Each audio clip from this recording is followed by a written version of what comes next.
What's up guys, my name is Ethan and today I want to talk to you about my credit card strategy for 2024 as well as the competitive landscape with credit cards, my points balances, what's in my wallet, trips I'm taking, and more. This is a bit of an off-script video for you today. I'm hoping to just give you my honest take on what's going on in the credit card space and give you some of my opinions on the credit cards and strategies that I've been using. If you're new here, welcome, and by the way, I will have links down in the descriptions for any cards that I recommend. Using those links helps support my channel, and thank you so much to all of you who do use my links. So let's get started. One of the biggest changes to the competitive landscape in 2024 has been with American Express. A lot of people have been really disappointed with them over the last year, with Centurion lounges being overcrowded and benefits being pulled back, as well as the revamped Hilton credit cards that led to coupon books and some higher annual fees. And now recently the same thing happening with the Delta credit cards. Capital One has been nowhere near as extreme, but since releasing the Venture X, they've been slowly reducing benefits on the card. And Citi seems kind of aloof to all of this,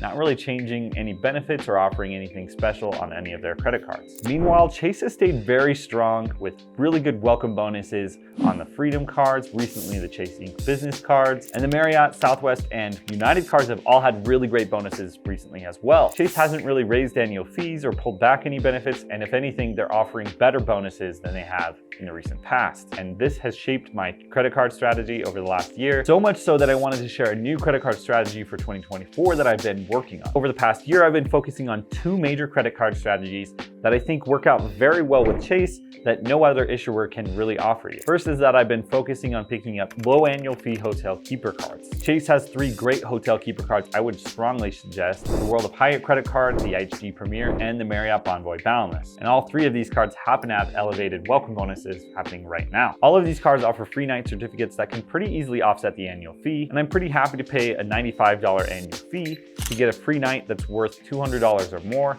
Plus, the cards come with a lot of other benefits and great welcome bonuses as well. And although there are great hotel credit cards with Amex, for example, I don't think they quite approach the low annual fee and high benefit offer of many of the Chase hotel credit cards. The second strategy I've been focusing on in the last year has been to pick up Chase Ink business cards. Both my wife and I have businesses and side hustles that allow us to apply for the no annual fee Chase Ink Cash and Chase Ink Unlimited. Both of these cards have had an insanely good 90,000 point welcome bonus after spending $6,000 in the first 3 months of holding the card. Recently, that has dropped to 75,000 points, which is still fantastic for a no annual fee card. And alone, I'm really impressed with that welcome offer. However, Chase has been offering some massive referrals for these cards, and you'll get 40,000 points every time somebody applies using your referral link. Meaning, for example, when I referred my wife to her first Ink card, I got 40,000 points for referring her on top of the 90,000 point welcome bonus I was getting, for a total of 130,000 Chase points. You can take this to the maximum with a player too and earn a lot of Chase points. Optimizing for these strategies this year has helped me realize a couple of things. First is that focusing on 1 or 2 points currencies can be very beneficial.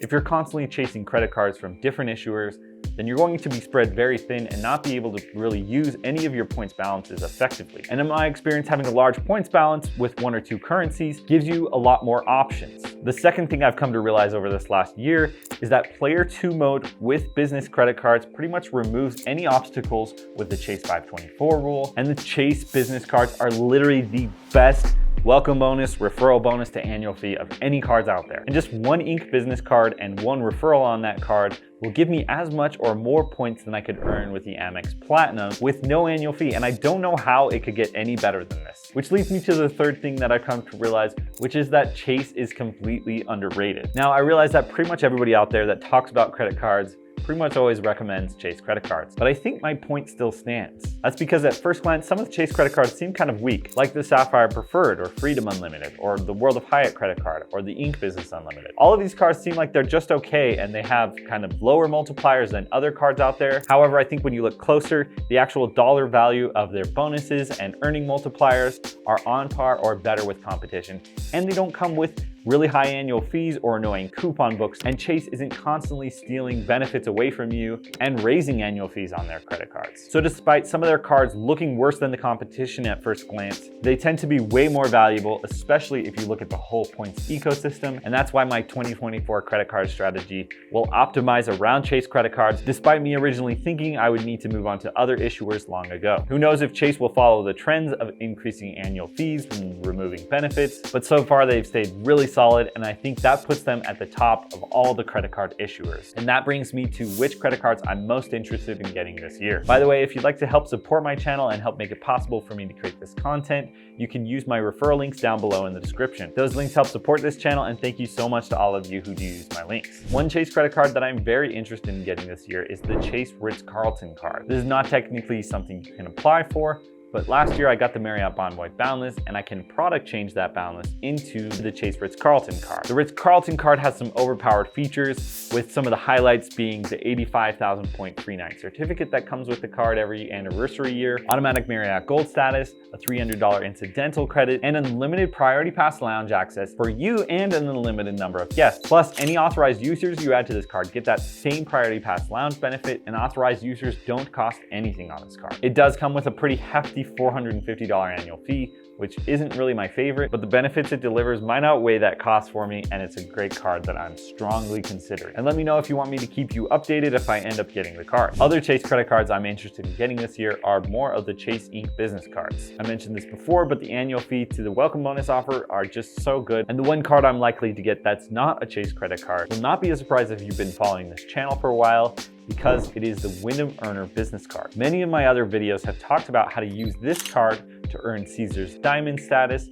which is a hotel casino status, and that can get you some massive benefits when you match to other hotel brands, and this can lead to some free cruises as well. And I'll be telling you about one of these free cruise offers that I got personally in just a minute. But now I'd like to show you what's in my wallet, my points balances, and trips I'm considering taking on points this year. So first off, a quick wallet review for you. I have the Ridge wallet as well as two other wallets I want to quickly mention for you. I originally got the Ridge wallet because I liked how minimalist it was, but over the years, I've come to not like it so much because it really destroys my cards. It smashes them together and they all rub off and they look really bad. I've heard Ridge might have fixed this recently, but personally, if I was going to buy another wallet, it would probably be something with Extra or one of these other two wallets that I'll show you. One other quick note is that it's pretty hard to get your credit cards out, especially if there's some of the cards that are in the middle. And usually when I'm at the checkout, I end up fumbling with my wallet for a lot longer than I probably should. Looking at two other minimalist wallets, first is this wallet from Rugged Material Wallets. It's very solid, made of steel. It comes with a couple of unique features like a bottle opener, a multi-tool,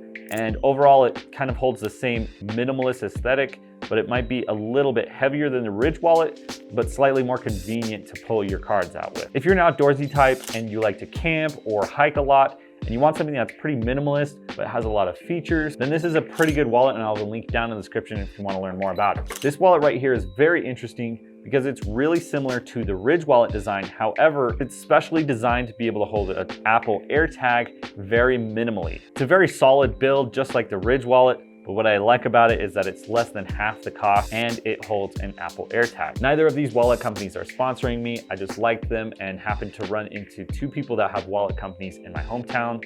And knowing that I talk about credit cards a lot, they were willing to give me some wallets. I just wanted to quickly talk about them since I know a lot of you are interested in minimalist wallets. So without showing you my credit card details, first up in my wallet is the Ink Business Cash. I already talked about the Ink Business cards quite a bit, but the highlight for me is that this card has no annual fee and earns 5% back on office supply stores, and it has a fantastic welcome offer. Next up in my wallet is the Chase Sapphire Preferred. This is actually the old card art since I've had this card for a while. This is my dedicated travel credit card since it earned 2x on all travel, and it's something I use to book flights, hotels, and car rentals since it comes with some really great travel protection. And even if I'm just paying a Southwest flight with points and I just need to cover the $5.60 in taxes and fees, the travel protections that come with this card will still apply to that booking. Next up is my Freedom Unlimited card. This is my dedicated catch-all credit card for all of those categories that I just don't have a high earning category card for. As I've already talked about, I'm pretty focused on the Chase ecosystem, and so I'd rather earn 1.5% back on everything with Chase cards than 2% back on another card like the Citi Double Cash, for example. I would love this card to earn 2% on everything. However, 1.5% isn't that bad, and it also earns 3% on dining and drugstores. And last up is the Capital One Venture X. I don't know that I need to carry this in my wallet so much, but I really like the card. It is also a great catch-all credit card, earning 2x Capital One miles on everything. And it has some really good travel protections as well as Priority Pass lounge access and Hertz Gold status. It's definitely the heaviest card in my wallet. I really like it, and with the quick drop test, you can hear it doesn't sound that good. And that's my wallet setup. One other card I might carry is the Chase Freedom Flex, depending on the quarterly spending categories. But when I'm working on a welcome bonus on a card, I typically carry that specific card around and put all my purchases on that one card. So that's what's in my wallet. As you can see, I'm very focused on travel.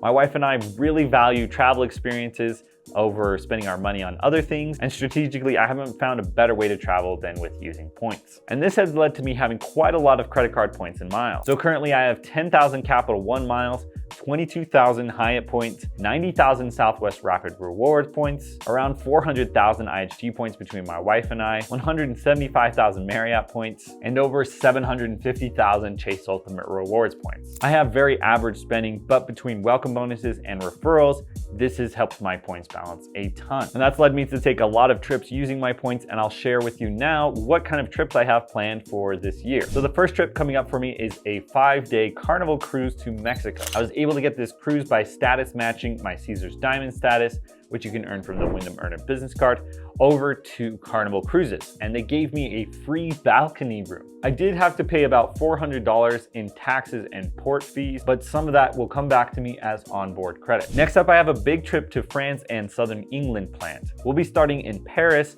but we'll actually be traveling all over the country for about 2 weeks. I'm really excited to visit France for the first time, and after that, we'll be crossing the English Channel and heading back to Southern England for my second time on points. And I'll be staying in one of my very favorite Hyatt properties in all the world, which is the Bath Spa in Bath. And we'll be spending about a week in England. I was able to pay for all of my flights to and from Europe just using my points, as well as many of the hotels we'll be staying at. However, I did find it really tricky to book hotels for my family of 5, and most hotels in Europe, or at least France, will not allow you to book rooms for 4 people or more. And so for some cities like Paris, I'll just be staying in an Airbnb. However, the majority of this trip will be paid for using points. That alone right there is quite a lot of travel for me. But I do have a 10-day MSC cruise that I got from some status matching last year that I also need to book, as well as 5 free night certificates from my Marriott Bonvoy Boundless. So there will definitely be some more traveling later this year. At the time of filming, that 5 free night certificate welcome bonus from the Marriott Bonvoy Boundless is still available, and I highly recommend you jump on it. I did make a video where I covered some other great Chase credit card welcome bonuses, and I highly recommend you check that out as well. Well, I hope this breakdown was helpful for you guys. It was a bit of an off-script video for you today. Let me know if you like it. Thank you so much for watching, and I'll see you next time.